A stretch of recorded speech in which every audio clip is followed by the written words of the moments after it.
leen ak jàmm ami site internet Talibé Sonko TV li gën a fës ci bopp xabaar yi dañ koy door rek Guy Marius Sagna mi nga xamante ne rek la dana yëkkati ay kàddu ne nag ay weer ci ginnaaw ñi nga xamante ne rek ñoom ñoo àndaloon ak Ousmane Sonko ak ñoom ñoo soppoon kii di Ousmane Sonko dañoo demoon seeti ji ko nag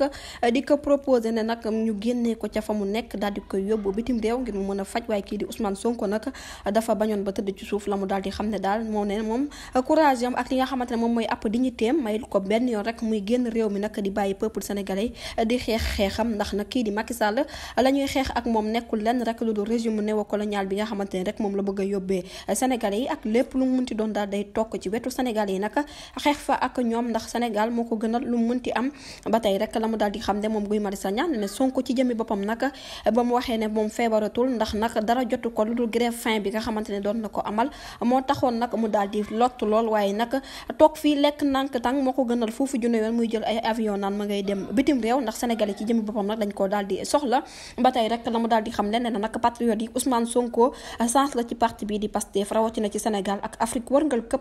képp koo xamante ne rek ab patriote moo xam ngay góor nekk jigéen nekk yaay nañu xam ne nag li nga xamante ne rek moom la fi nguuru Macky Sall def jaarale ko nag ci partem bii di APR ak Benno Bokk Yaakaar dinañ topp yooyu les mbir ba mu jeex tàkk waaye nag ñi nga xamante ne ñoom ñoo amul benn information rek ñoom ñooy wër di nar ak sos di wax loo xamante ne rek dara amul ci di kaddu kii di Guy Marius Sagna mu daal di cay yokk ne dëgg moom day yàgg rek waaye mooy njëkkatal mooy mujj même bu fekkee ne sax lii di aw nar dafa jël ascenseur dëggu ci jëmmi boppam nag dina jël escalier te lu métti métti rek dina daal di yegsi ndax tey nag gis nañ détermination bi nga xam ne kii di Ousmane Sonko daal dina koy am te état bu Sénégal rawatina nag constitution bëgg na utiliser bépp moyen boo xamante ne rek moo xam muy traditionnel comme nam ko daan defee rek maanaam ay nar ak joxe xibaar yoo xamante ne nag dara wóoru ci manipuler askanu Sénégal waaye nañu rassuré wu bu baax ndax kii di Ousmane Sonko moom ma ngay continuer di xeex ma ngay continuer di wax Macky Sall nag li nga bëgg dañu te ànd tey duñu ci àll ëllëg nag intérêt peuple sénégalais moo ko tax a jóg mu daal di ci yokk moom Guy Marius Sagna neneen nag nañu continuer lépp loo xamante ne résistance la nañu continuer nag